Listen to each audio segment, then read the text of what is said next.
the interplay of Ben Franklin's virtues in Gatsby's life, decoding a masterpiece, the cowboy persona and the Wild West, by Walter Bowne. Unveil the hidden allusions.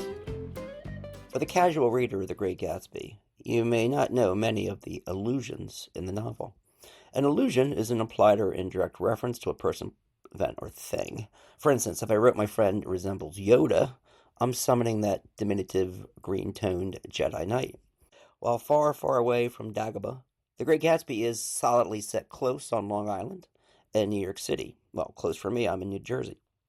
But it's 1922, yet everybody hails from the Middle West.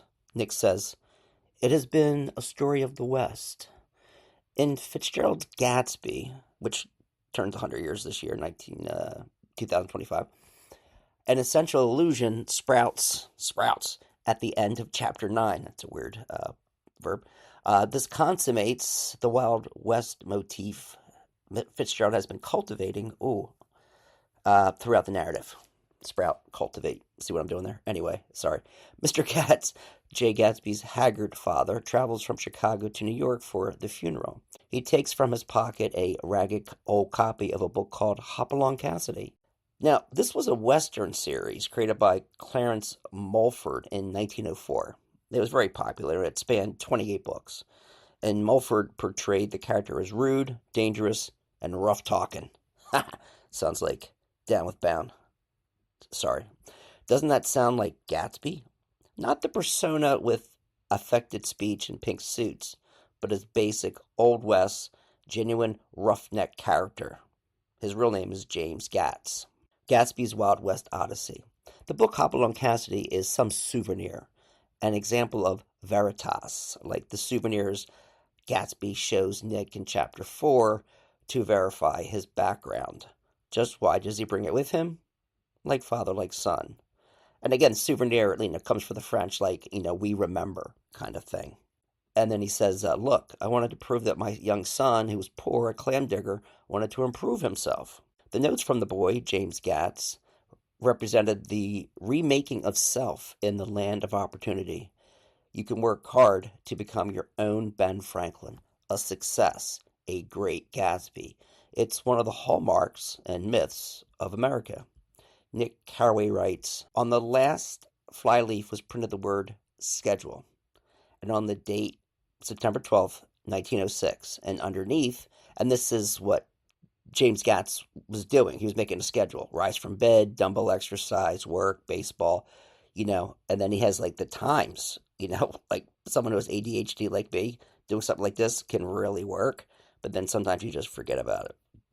But then the father tells Nick Carraway, Jimmy was bound to get ahead. He always had some resolves like this or something. Do you notice that what he's got about improving his mind? Right. Uncovering the roots of self-help. I used to have a wall of self-improvement. If my girl said, Dad, don't pick your nose in front of us, I would write that on a note and stick it to the computer hutch. Make sure you don't cut chicken and cantaloupe with the same knife because you're going to give us salmonella. Sticky note. Fitzgerald takes this idea from Ben Franklin, just like my wall of self-improvement. In his famous autobiography of 1791, Franklin writes, this is what I'm going to do every single day in order to become morally perfect. Well, I kind of paraphrase that. Now that's so Franklin, right? It's the age of reason, the Enlightenment. How can I become a better person? He wakes up and says, what good will I do today? He dedicates 3 hours, Ben Franklin, for breakfast, 3 hours, getting ready, looking through papers and stuff. He works 4 hours, then takes 2 hours for lunch. Fantastic. Then he works another 4 hours. That's it. He's only working, according to Ben Franklin, an 8-hour day. Then he writes, here are my 13 virtues. I'm going to practice these, and whenever I make a mistake, I'm going to put a little asterisk by that day. We could think of Ben Franklin as really our first self-help guru. He was really also I forget what writer said he was our first yuppie and really our first millionaire. So this is the legacy of this is what's in Franklin's book. And Walter Isaacson, says he was our first yuppie, and he would be familiar and okay with technology and what's going on. And of all the founding fathers, we could probably think of him as the one who would be looking at the gadgets or be interested in AI. I don't see Hamilton or Jefferson or John Adams being interested in the technology. But Franklin, yeah, Franklin, it would be. Fitzgerald takes elements of the West and American history and creates Gatsby as a cowboy figure, a rogue figure, self-reliant, someone outside the norm of society. Now, the original idea of a cowboy back in the day, right, 19th century, the Wild West, I mean, they were bad. I mean, they were like stealing horses, and that was not a compliment, calling someone a cowboy. But that has changed over the years. And this idea of intertextuality is the intermingling of text and enhancing of text.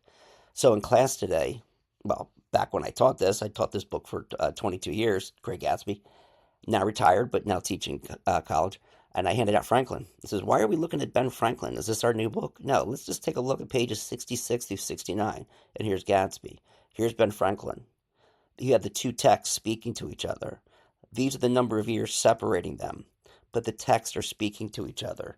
Ben Franklin speaking to Fitzgerald. Ben Franklin speaking to Fitzgerald, both speaking to me, and now me speaking it to you, right? And of course, Fitzgerald is also a self-made man who is relatively poor in St. Paul, Minnesota. He always felt like the poor kid. His mother had money from family, but his dad was a busted salesman who owned a shop, and he felt like in Princeton, he was not part of the rich crew. He was a poor boy trying to make it. And of course, he needed to make money to marry Zelda, because poor boys don't marry rich girls, right? Right. So we could see why Fitzgerald would see in Ben Franklin a type of role model. And then, of course, he gives that role model to J. Gatsby. The power of intertextuality. Practicality. Using your sources and using sources that you have the power. And then, of course, putting them into his alter ego, the Great Gatsby. I find it really interesting. And then, of course, I had my students say, okay, let's go through these 13. And they made little schedules. And where do you waste time? Oh, my goodness, right? It's all about self-improvement. And we talked about Emerson. So there are layers in these books, right? Wait a second. Why is Hopalong Cassidy?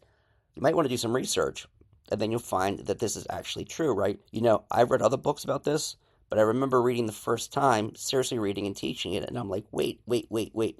I'm a big U.S. history fan. And I'm like, this is Ben Franklin. This is definitely Franklin.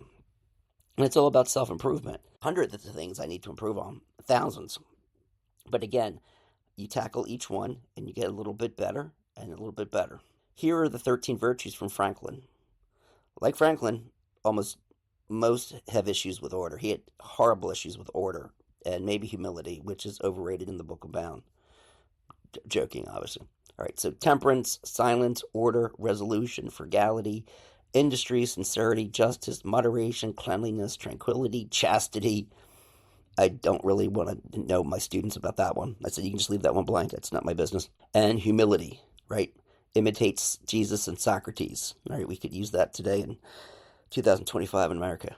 If we look through these 13 virtues of Ben Franklin, Gatsby has almost all of them, except for a couple, which are major. He's temperate. He does not drink. He's not gluttonous. We rarely see him eat. He's frugal when it comes to his own lifestyle. His bedroom is very basic. Everything else is for show. He doesn't care about any of it because it's all there for a reason. It's the show to attract Daisy. So his haste to make his house into a sun is in order to attract Daisy. It's not as noble as creating the bifocal lens, the Franklin stove, University of Penn, the lending library, fire companies, and a cornerstone to American liberty, but at least Gatsby had purpose, a green light.